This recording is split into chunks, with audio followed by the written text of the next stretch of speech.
The training hall smelled like polished alloy and sweat faintly metallic, unmistakably nervous. Rows of cadets stood in loose formations, shifting in place, most of them alien, all of them quiet. The silence wasn't respectful, it was expectant, humming with barely concealed curiosity as they glanced sideways at the lone human standing on the blue matted floor of the sparring ring. Darren Cole, 19 Earth years old, kept his chin up despite the tight knot in his stomach. His bare feet pressed into the unfamiliar flex foam surface, his balance subtly off due to the slight give beneath him. He adjusted his stance, tried to ignore the 20 sets of eyes, not all of them pairs, watching him like he was already halfway to unconscious. Across from him loomed Instructor Thraex, 2.9 meters tall, covered in a segmented outer dermis that shimmered with amber-green hues under the lights. The Koreshian's upper arms were thick and plated, ending in long, articulated claws. He moved with a lazy fluidity, like a snake that knew its prey had nowhere to go. There was something too casual in his posture, too confident. Thraex flexed his forelimbs and addressed the gathered trainees, voice amplified through the room's comm system. "Observe," he said, tilting his head toward Darren, "how a Deathworlder stands upright, thin-skinned, no exoskeletal support, and yet they claim to survive hurricanes and predator ambushes. Curious." A ripple of chuckles passed through the group. Darren's ears reddened, but he didn't reply. He'd been warned about Koreshian humor sharp, often humiliating, sometimes dangerous. Still, part of him had hoped the instructor would be professional. He clenched his jaw and waited for the command. "Begin." Darren circled slowly, hands raised, trying to recall his mixed combat drills. His opponent barely moved. The instructor's eyes, solid black, lidless, seemed disinterested. Then, without warning, Thraex struck. The upper limb lashed out, an open hand slap that Darren didn't even see coming. A bone-jarring crack echoed through the room as his head snapped sideways. Pain bloomed instantly through his skull. His vision whitewashed, legs buckled, and he dropped to one knee, hands clumsily catching the floor to stop his fall. Warmth spread over his lip and down his chin. Blood, fast and thick. The smell of iron hit his nostrils hard. He couldn't breathe through his nose. It was broken. He knew it. A lightning bolt of pain split through the center of his face. His nose throbbed, already swelling. His eyes watered uncontrollably. He blinked rapidly, trying to clear his vision, but it just smeared the blood leaking from his nostrils into his mouth. Laughter from the trainees was hesitant this time. Confused, uneasy. Thraex folded his arms and looked down at him. "A joke, cadet. Do not take offense.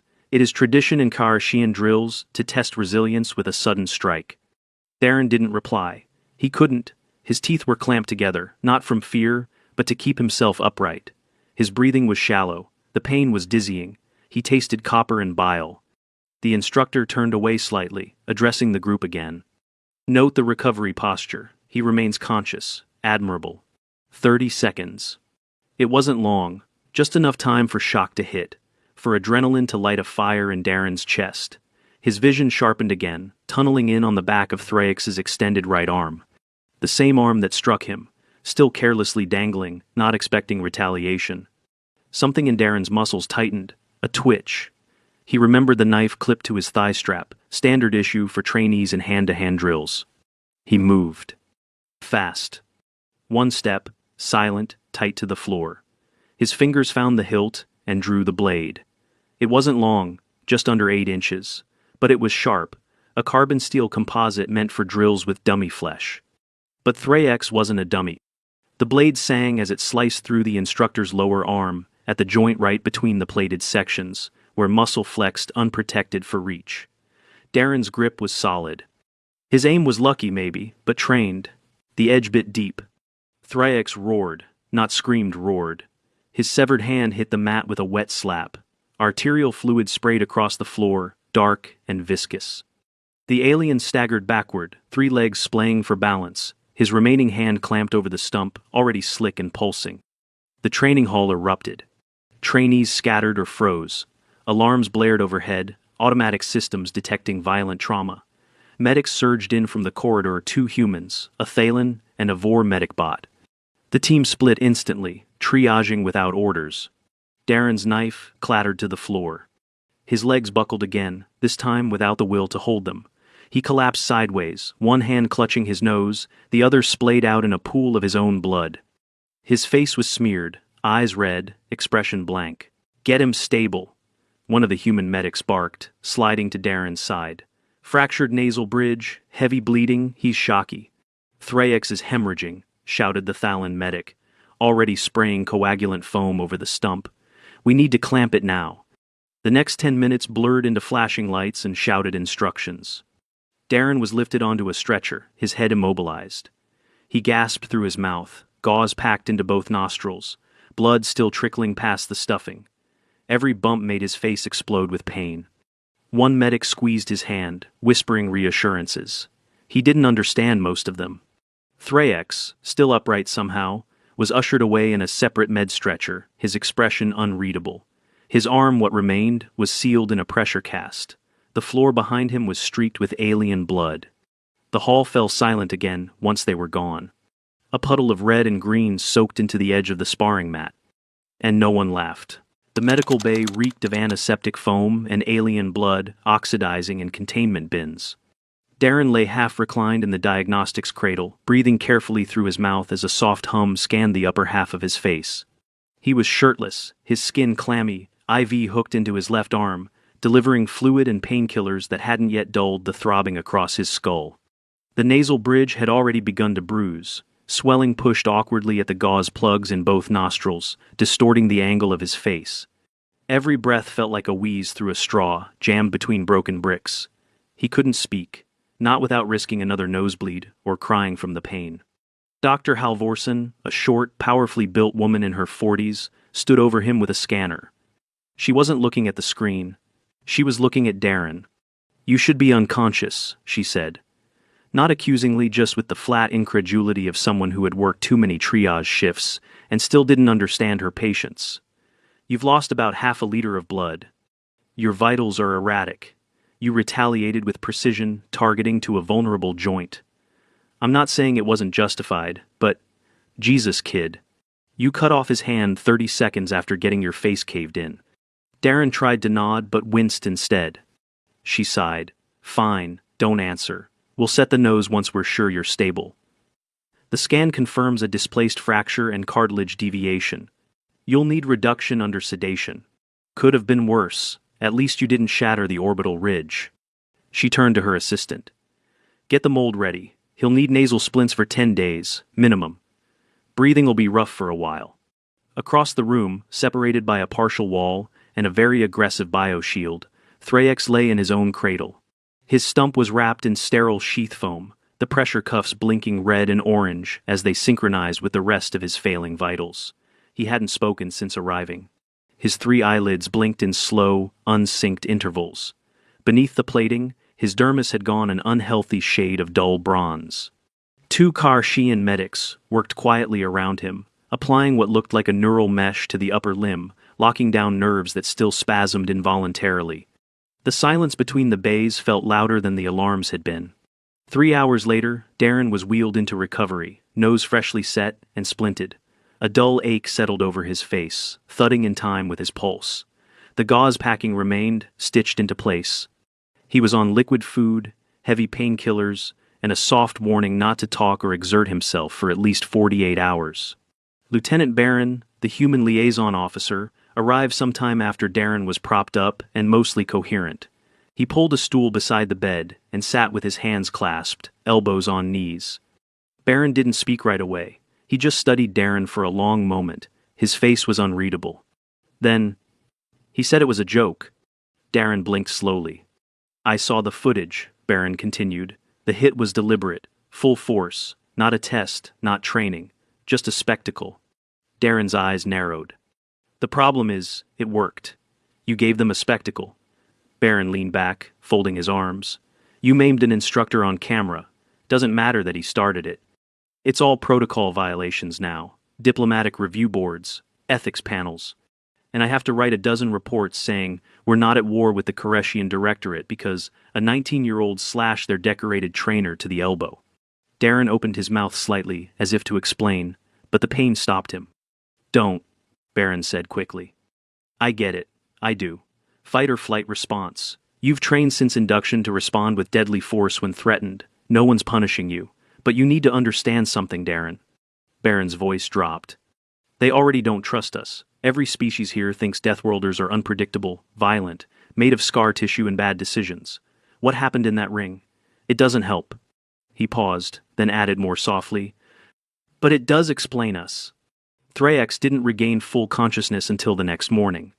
The artificial limb sleeve fitted to his elbow joint was temporary, just a pressure-sealed plug to preserve nerves for future surgical grafts. The painkillers made him sluggish, but his mind sharpened in stages, like waking up submerged. The first thing he noticed was the absence, a physical phantom where his arm should be. Not just the loss of weight or balance, but the void of movement. The second thing he noticed was the file in his hand. Someone had delivered the full medical report overnight. Darren Cole's injuries were highlighted in comparative detail. Displaced nasal bridge fracture. Moderate to severe epistaxis, controlled. Orbital bruising. Swelling consistent with facial trauma. Mild hypovolemia from blood loss. Signs of acute stress response and adrenaline surge. Thraex read it twice. Then a third time. He did not laugh. 2 days later, Darren was allowed to walk with assistance. His nose was still swollen, purple and red across the cheeks, with a stiff plastic splint bridging the reset bones. He looked like someone had tried to fold his face in half. He spoke only in whispers, voice thick through the gauze. He avoided mirrors. The Academy issued a formal statement, an unfortunate training incident, under review. Thraex was temporarily removed from instruction, pending medical clearance. Darren was assigned limited duty and required to attend daily checkups. The official tone was neutral. The unofficial whispers weren't. He could hear them in the mess hall, even when he pretended not to. The words changed depending on who was speaking: berserk, Deathworld reflex, overreaction, lucky hit. But the message was the same. He'd crossed a line, not by defending himself, but by doing it too well. A lean, four-eyed Yelan cadet cornered him near the water dispensers on the 5th day. "You severed his arm," the cadet said, not with accusation, but with something like fascination. That fast. Darren just stared at him, bottle in hand. "I thought your species was fragile." Darren gave a slow shake of his head, his voice rasped, barely audible. We're not. Thraex's recovery moved slower. Prosthetic integration was standard for his species, but not immediate. The surgery required custom biosinks, muscle grafting, and weeks of physical therapy. His sense of balance was off. The first few times he stood, he nearly fell. Karashian anatomy relied heavily on dual arm symmetry for equilibrium. Every step reminded him of what he'd lost. More than once, he stared at the severed stump and remembered the moment of impact. Not the pain, it had been brief. Not the shame that came later. It was the look on Darren's face. Not rage, not vengeance. Instinct. 10 days post-incident, Darren had his splints removed. The swelling was down, though his face still looked badly bruised. Breathing was better. The gauze was gone. He could finally sleep without waking in a panic, mouth dry and heart racing. He didn't know whether he was afraid of what he'd done or what it said about him. He hadn't meant to do it. It was the worst part, that he couldn't honestly say it had been a choice. He didn't remember calculating anything. No tactics, no revenge, just movement, just pain and reaction. He hadn't wanted to hurt anyone. But he had. And for a species like his, that kind of reflex was something others feared more than they understood. The Academy's upper recovery wing overlooked the central parade field, an open expanse of gleaming synthetic turf bordered by towering statuary from all member species. Most cadets never came up here unless they were injured or being punished. Darren sat alone by the window, arms folded on the edge of the glass. The swelling around his eyes had gone down, though the bruises lingered in sickly hues, yellow at the edges, violet around the bridge. The plastic splint had been replaced with thin adhesive strips holding the shape while cartilage healed. It still hurt to sneeze. His breath fogged the window faintly as he watched squads march below in perfect rhythm. A week ago, he'd been in that line. Now, he wasn't even allowed to drill. The door to the room hissed open behind him. He didn't turn. "I'm cleared for limited walking," said a low, guttural voice. Darren glanced sideways. Thraex stood in the doorway. His arm was gone from mid-forearm down, replaced by a blank silver cap grafted into the stump. No prosthetic yet, just a medical placeholder. His posture was stiff, not from pain, Darren guessed, but from hesitation. Darren said nothing. "I received your formal apology," Thraex said. I did not respond. That was discourteous. Darren turned away from the window and stood slowly. His ribs ached faintly with the movement. "I didn't know I'd done it," he said. "Not really. Not at first." "I know," Thraex replied. The silence stretched, heavy and clumsy. A cooling unit clicked faintly in the ceiling. Then, surprisingly, the instructor stepped closer, stopping only a pace away. He gestured to the edge of the bench. "May I?" Darren nodded. They sat in parallel, not quite facing each other. The window stretched out before them like a projection screen, the world outside untouched by their small disaster. "I assumed," Thraex said finally, "that humans exaggerated." Darren blinked. "Your reputation precedes you. Deathworlders. Dangerous. Resourceful. Unkillable. We speak of it in briefings. We joke about it in the dorms. But I have trained Raskari, Vor tacticians, mountain-born Zell from gravity-thick worlds. You seemed softer." "I am," Darren said. "We all are. That doesn't mean we're harmless." Thraex flexed the fingers of his remaining hand, then let them rest. "I broke your nose because I thought it would make a point. In my culture, striking a student physically is a rite of toughness. You break, you rebuild. Pain is proof." "That wasn't pain," Darren said. "That was damage." The Karashian inhaled slowly, an internal gill fluttering at his neck. "I understand that now." They sat in silence again, not the cold silence of guilt, but something weightier, a slow reconciliation. "I didn't mean to maim you," Darren said after a moment. "It wasn't strategy. I don't even remember drawing the knife. Just everything went red. My face felt like it was imploding. I couldn't see. I could barely breathe." "That response," Thraex said, voice low, "is what frightens them." Darren tilted his head. "You were injured, bleeding, disoriented, yet your body responded with speed, accuracy, and intent. That is not something most species are built to do. Pain is a shutdown mechanism. For humans, it is fuel." He turned his head slightly, the black eyes meeting Darren's. "That is why we call you Deathworlders." Physical therapy began that week. Thraex had to relearn basic grips with his new prosthetic, a temporary limb with adjustable sensitivity. He dropped objects more often than not. Balance was worse. The three-legged gait of his species was elegant when symmetrical, but with one side suddenly heavier and less responsive, each step turned clumsy. He never once asked for help. Darren, meanwhile, was permitted light cardio. No sparring, no weapons, nothing that could stress the nasal cavity. He wore a rebreather mask for 3 days to humidify airflow and prevent bleeding. It fogged when he walked too fast. The worst of it wasn't the pain, it was the looks, in the cafeteria, in the halls. Not hostile, just cautious, as if people had decided not to bump into him ever again. Even his human squad mates avoided bringing up the incident.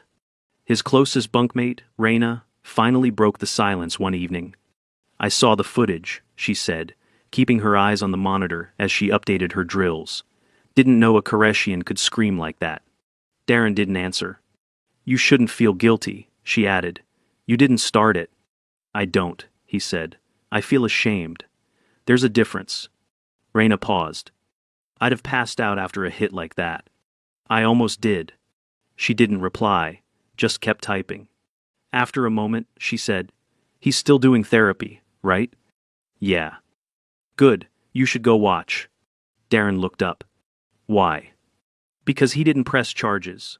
The prosthetic lab was quiet when Darren entered. Low lights, ambient hum of calibration equipment, a faint antiseptic scent.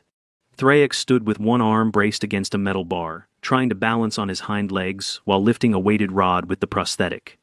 The grip faltered every few seconds. He saw Darren in the reflection of the glass partition and didn't stop. "You came to observe?" "Kind of." Thraex lowered the rod, took a breath. "You are still healing. So are you." Thraex turned, flexing the prosthetic hand. The fingers closed slowly, with a mechanical hum. "I will recover full function in time. The arm is synthetic. It can be improved. You, however, have scars inside your face. No machine replaces that." Darren raised an eyebrow. Are you trying to cheer me up or humble me? I don't know, Thraex said honestly. This is new for me. By the end of the 4th week, Darren was cleared for light sparring, with human partners only. No blades, no impact to the head. Thraex resumed instruction a few days later. Not once did they cross paths during training. But the tension in the academy had changed, slightly, muted. The whispers stopped being about violence. They became about reaction, about what humans did when pushed, about the line between training and survival. A Veshar instructor issued a new directive. All mixed species sparring would now include pre-fight verbal confirmations of consent. No sudden strikes, no testing jokes. It wasn't just about Darren. It was about what Darren revealed. And everyone had taken notice. 3 weeks after the incident, the training hall was remodeled. The mat where Darren had bled, the one still faintly stained despite chemical scrubbing, was removed and replaced. The embedded footage from overhead cams had already made the rounds of the interspecies instructor circles, usually with the audio muted. The sound of the blades severing flesh had been described as disruptive to morale. No one called it a disciplinary failure anymore. The term most often whispered now was case study. Darren's reinstatement came quietly. No ceremony, no announcements. He returned to full drills, with restrictions clearly outlined in a glowing red band on his wrist. No live weapons, no aggressive contact. Monitor vitals during high stress. He wasn't offended. He was grateful. The swelling around his nose was gone, the bruises faded to a memory. He could breathe clearly again, though the septum twinged when cold air hit too fast. Every now and then, if he moved wrong, something popped beneath the cartilage. But the bones were aligned, the gauze was long gone, and the risk of re-injury had dropped below the academy's threshold. He felt functional, just not normal. It was a training review day when they saw each other again, truly face to face. Darren had just finished a solo evaluation, unarmed combat, against a moving dummy on a gradient floor. He was sweaty, ribs heaving, wrists red from grappling drills. Thraex stood by the console, his new prosthetic glinting faintly under the recessed lights. The design was sleeker now, covered in matte gray plating with enhanced joint articulation. It moved silently, like it belonged. Your balance is improved, Thraex said without turning. So's your grip, Darren replied, glancing at the training logs on the wall screen. 5 seconds faster on the lift than last week. I have been practicing. So have I. They stood there for a moment, the distant sound of someone shouting instructions echoing from a lower hall. It was the kind of silence that felt deliberate, mutual. Thraex turned then and studied Darren, not the bruises, long gone, but something deeper. You did not come here to prove yourself. No, Darren said. I came here because I thought I had something to offer. And now? I'm not sure anymore. Thraex stepped closer, but not aggressively. The new arm moved with subtle correction, still imperfect, but far more natural. You reacted, Thraex said. Not with hatred, not with ambition, with survival. I was foolish enough to provoke that in a species known for adapting through crisis. Darren watched him quietly. I taught you wrongly. I measured you against rules made for bodies like mine, for minds that flinch at pain, that recoil from violence. He flexed the new fingers again. You flinched forward. Darren opened his mouth, then hesitated. His voice was steadier now, clear. But what came out wasn't rehearsed. I didn't want to hurt anyone. I believe you. And I'm still not proud of it. That, Thraex said slowly, is why it matters that you are here. Later that evening, the two of them sat across from each other in the mess hall, drawing more eyes than they had in weeks. No one sat near them, but no one interrupted either. They talked about procedure changes, about the revised interspecies sparring rules, about the new cross-cultural sensitivity modules introduced after what the Academy now called Incident 42-9R. They didn't mention the knife, or the severed arm, or the first blow that started it all. Because they didn't need to. Everyone else already had. In a distant part of the galaxy, at an Interstellar Security Council meeting, a Velnari diplomat cited the Academy incident as an example of unpredictable biological response in Deathworld species. The footage was paused mid-strike, not at the cutting, but at the moment Darren moved. That instant. The human had been half-conscious, face bleeding, breath ragged. And yet, he'd struck like a trained predator. No warning, the diplomat said. No signaling posture, just transition, pain into action. That's the danger. But another ambassador, this one from a low-gravity aquatic species, tilted her eye stalks thoughtfully. Or perhaps, she said, that's the lesson. You do not strike what you do not understand, especially not as a joke. The room went quiet. Back at the academy, the field training resumed. Darren's squad began rotating back into integrated drills. The whispers died down. Not because people forgot, but because they learned to listen better. Thraex returned to teaching, his tone less mocking, his lessons sharper in content but quieter in delivery. He never struck another trainee without mutual confirmation. He still pushed cadets to their limits, but now, he respected where those limits ended. Darren healed, slowly. His nose would always bear the slightest crook now, the faintest line across the bridge where cartilage had been restructured. He didn't ask for cosmetic correction, he wanted the scar. He earned it. Not as a badge of pride, but as a warning to himself. And maybe, unintentionally, to others. Not all dangers wear armor. Not all survival is loud. Sometimes, it's just a boy with a broken nose, blood in his eyes, and a knife in his hand, acting before he even knows why. The final training report filed months later was brief. Trainee, Darren Cole. Species, human, Deathworld origin. Incident, 429R. Status, physically recovered, mentally stable, no further violent incidents reported. Recommendation, retain, with caution. A line at the bottom had been added by Thraex himself. To train a Deathworlder is not to test their limits, it is to understand why they exist.